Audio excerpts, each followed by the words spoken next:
Hello everyone, I'm Xiao Gang. Okay, in this lesson we'll look at shared pointers. Shared pointers are really simple and easy to use. We'll go through the code and you'll get it. If your interviewer asks you about Unreal Engine shared pointers, it shows what kind of person you are, and it shows that the person interviewing you, at least knows something about Unreal Engine. Then they'll ask you, have you used C++11 shared pointers, and have you used Unreal Engine shared pointers? Generally, we mainly care about Unreal Engine's shared pointers, and you should list out all these features and some issues to note. Common implementation locations, where we typically use such shared pointers. After you list them, they'll think you're completely fine on this topic, and then they'll move on. We can briefly look at what features, like avoiding memory leaks, dangling pointers, avoiding pointers pointing to invalidated memory, this kind of reference technique, then automatic renewal, automatic resource recycling, then weak references can break circular references, then shared references, it can be none. Ensure that this object must exist, then it is somewhat robust, because it can be nullable. Then it can also do reflect right, very magical. We will write a reflection example for you later. And it is also thread safe. Then, according to your needs, according to your method, declare it safe to use as is, then use it reasonably. Then it takes up a little more memory, but not too much more. Then note, still emphasize, that shared references cannot be null, because shared references must always point to a valid object. Most of the time, we prefer to use shared references. Unless this object can be null, then we use shared pointers. But actually, when we write code, we usually use shared pointers. It's just more convenient to write, maybe. Because earlier we all know, actually, references are more complex than pointers in terms of their situation. Okay, so we can see this side is a simple declaration initial. So here an empty shared pointer is created. So here a shared pointer is created for a new object. Here a shared reference is created for a new object. You can see it is created through the constructor. And here a kind of equivalent to a copy operation is completed. Right.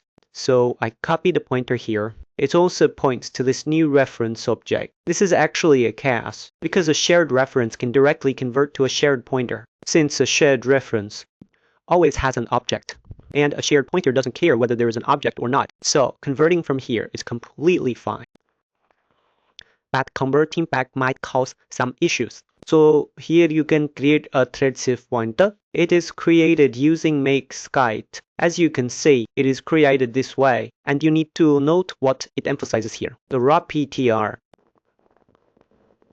Once if it exceeds this range, there are no other references pointing to this object, then this object should be destroyed.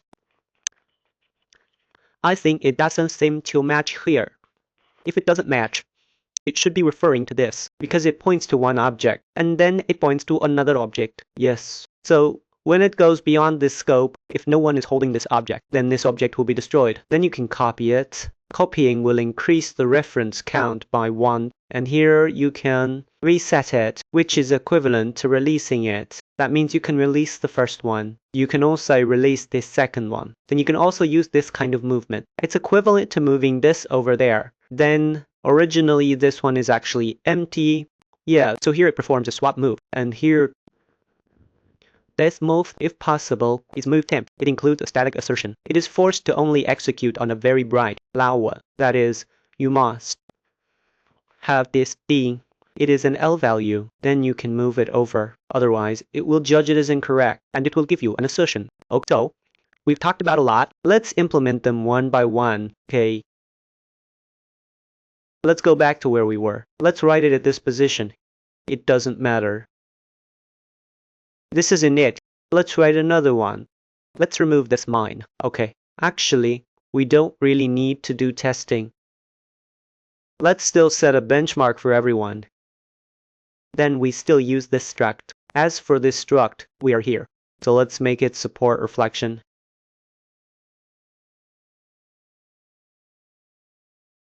And for this, don't write it wrong. If you write it wrong, its color will be incorrect. Then we got a TShare from this. Okay. That's fine. Then let's take a look. We need to add a public here. Public inheritance. Then we can actually give it a property. This makes it easier for everyone to check. Enter sensor A equals 1. Okay, let's set it to -1. We generally prefer to use this kind of approach. Using the complex number method, take a look at this place. It shows red arrows. Check if there's a mistake somewhere. Let's see what the problem is here. The problem here is actually very simple. We haven't written a reflection struct in a long time. I forgot to write generated, but then you can use struct. Actually, we can just use generated body uniformly here. Let's compile it now. There are still issues here. Let's check again. I took a look. It probably cannot reflect it to blueprint because it might be reflection. It should mean that it can retrieve some information from within this object, rather than reflecting it to blueprint here. Because we found that if you write it like this to reflect to blueprint, it turns out it actually won't compile. You'll see. So we'll cancel it here. Okay, then next we'll use our implemented method. Let's paste it here first. Let's paste it over. So we created a blank pointer here. Then we can just use our own object for the object.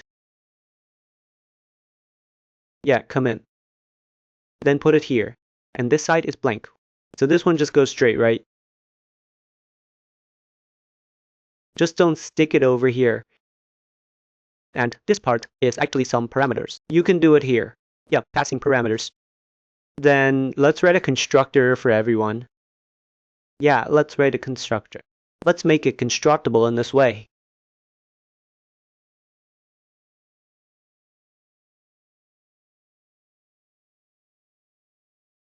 Okay, let's make it pass a parameter like this. Then we initialize it here. Okay. Good, so that should be fine. This line should... Never mind it, that one wasn't recognized, okay? When we write in the place, we can write a value. Then, for example, we write a 998. And then here we give ER. We'll give another 456. Okay, and actually, this point, the symbol of this point is negative. It points to this, it points to this, and you can directly modify its value in the bleep. You can do it this way.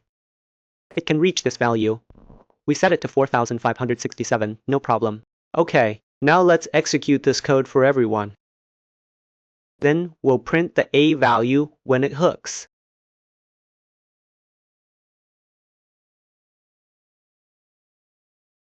Let's print the A value right here for the constructor. Let's also print the A value. Pay attention. Here it's %b. Pay attention to the type. Okay, this method will make it testable in Blueprint. Let's expose it with ufunction. Then we directly enter this breakpoint here. Okay, we've already entered the breakpoint. This process doesn't need to be repeated, probably. We're already on slide number 10 something. 16 slides, right? Look, there's an empty one here, right? Then here we declared an object. Let's pay attention and observe here. And inside here, there's a lead pointer. That's what we just declared. You can see it's a character inside. And here there's the shared content, weight content. There are also some numbers. We can see here we have added reference technology. Then you can see this pointer and this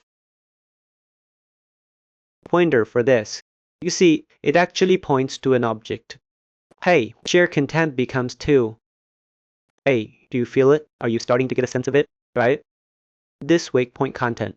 Just ignore it. Just look at this shared content. Then at this point, we change its value. Change to eval 567. Then the object that the two of them point to, hey, both change to 451067. No problem at all. Then here we declare another 998. Let's pay attention to observing our observe our debug log. Constructed 123. Constructed 456. Constructed 998. No problem at all. Write we can see that this 998 is in this slot. Your new thread is safe, but actually you can't see it here because we have already finished executing. So don't worry about this, okay? And then we put it back again. After putting it back, we look at the state. You see, it's constructed. Then they also enter at once. Then they carried out this acquisition. This place is also completely fine. Proving that our first test was a complete success. Then the second test. This place added a copy of the reference technique. No need to demonstrate here. Then this place is for releasing. Let us demonstrate the release operation. Okay, we come back here. Still need to write some code. It should be here. Then let's come here. You see?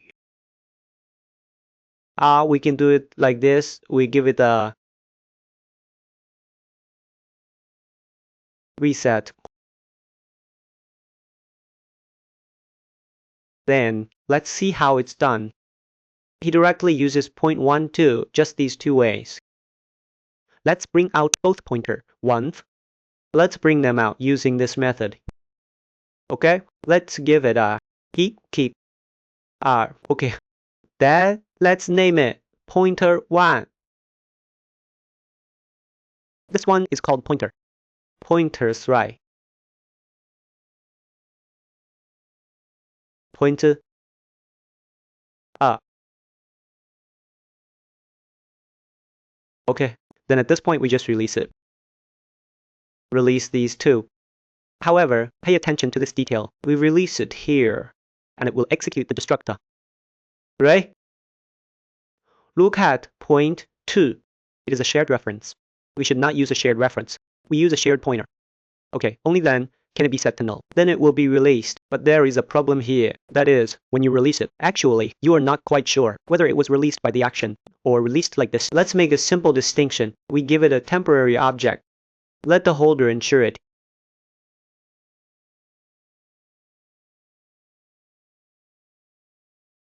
Or we just write an extra line of code. Write a few more lines of code. Let's write a few more lines for it. This way, we can be sure we observe that it has been released.